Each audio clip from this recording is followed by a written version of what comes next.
4 years ago, when Hassan Rouhani began his first round of presidency, few knew that the White House, President Obama, had pushed a secret diplomacy with Iran. Later, Ali Akbar Salehi unveiled that Barack Obama had sent a secret message to the Supreme Leader through Oman calling for a settlement of the nuclear case.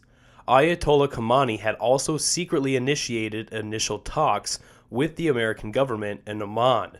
Starting the first round of Rouhani's presidency, Ayatollah Khamenei issued a clear command of an agreement, saying that it was to repel the devil. However, just one day before the start of the second round of Hassan Rouhani's presidency, the White House, President Trump, enforced Iran's massive sanctions alongside with Russia and North Korea on August 2, 2017. The provisions of the bill are about three important axes. First, to stop Iran's missile program through sanctions against any person or entity that somehow contributes financially or technically to Iran's ballistic missile program or purchases, or transfers special military equipment to Iran. The seizure of properties and prohibition of trade with the United States may be imposed against them. Second, targeting the Iranian spin, Iranian Revolutionary Guards Corps, through seizing its properties and the financial and banking transactions prohibition. And third, targeting the human rights violator in Iran. Anyone who has been identified by the U.S. Department of State as a violator of human rights in Iran may be blacklisted. Obviously, such a list could include many officials and the institutions of the Islamic Republic. The extent of the sanction could even be much broader than the missile sanctions. Therefore, Hassan Rouhani started his first round of presidency with the nuclear issue, and the second round of sanctions aimed at weakening Iran's missile program and IRGC.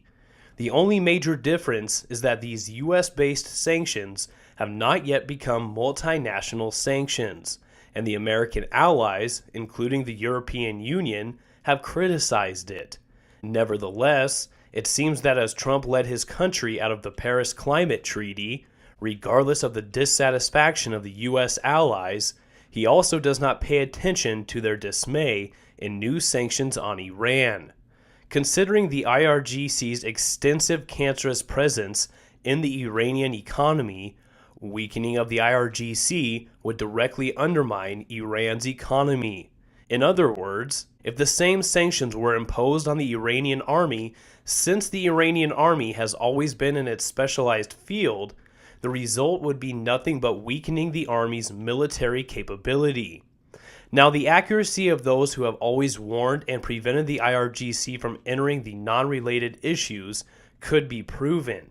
Regarding the wide presence of the Revolutionary Guards in different fields, from stock marketing, culture, sport to economy, banking and industry, including dam construction, refinery, power plant and gas pipelines, rail and road infrastructure, and more.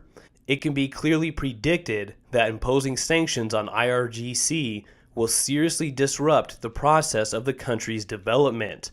Sanctioning the Islamic Revolutionary Guards Corps will severely disrupt all of the mentioned fields.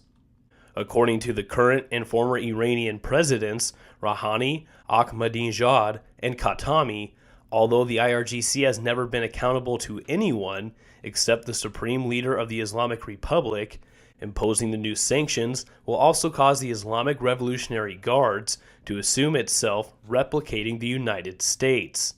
In addition, considering the intervention of the IRGC officials in domestic repression, the high-rank military officials will more likely be on the U.S. human rights sanction list, which may also increase the IRGC's issues.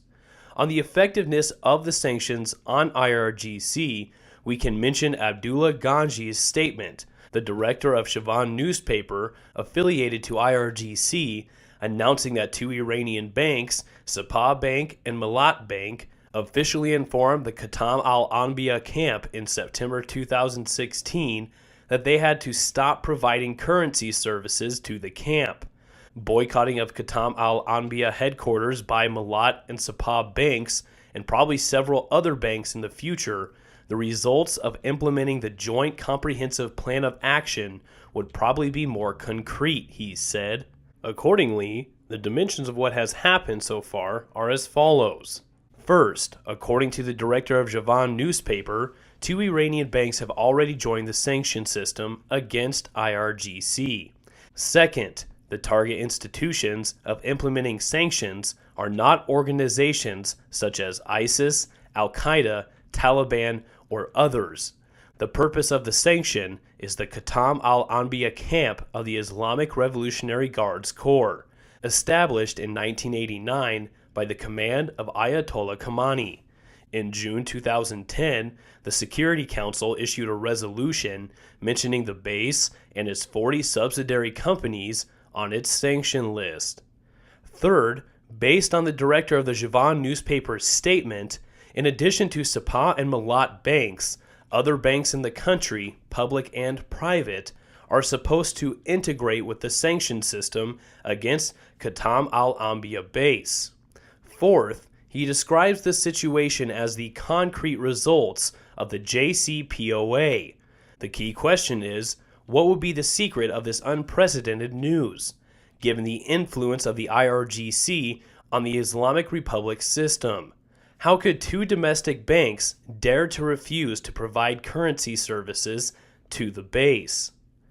On June 24, 2016, the Financial Action Task Force, or FATF, announced that the restrictions on the monetary and financial system of the Iranian banks had been suspended for 12 months. The announcement made it clear that previous to this, heavy restrictions had been imposed on Iran's banking system. The announcement and the 12-month moratorium to Iran happened after reaching an agreement called Action Plan with the authorities of the Central Bank of Iran to fight money laundering and terrorism. Iran pledged to demonstrate its commitments to the Action Plan. Interestingly, details of Iran's commitments to the Action Plan have not been announced since then, until, for instance, the recent shocking news of the refusal of 2 Iranian banks to provide currency services to the IRGC Khatam's headquarters was published. An example of the sanctions currently being committed by domestic banks against Khatam headquarters was recently presented on an extremist website, Rouhani. Releasing the picture of 2 letters of Sapah and Malat Bank, the site revealed the refusal of the mentioned banks to provide currency services to Khatam headquarters.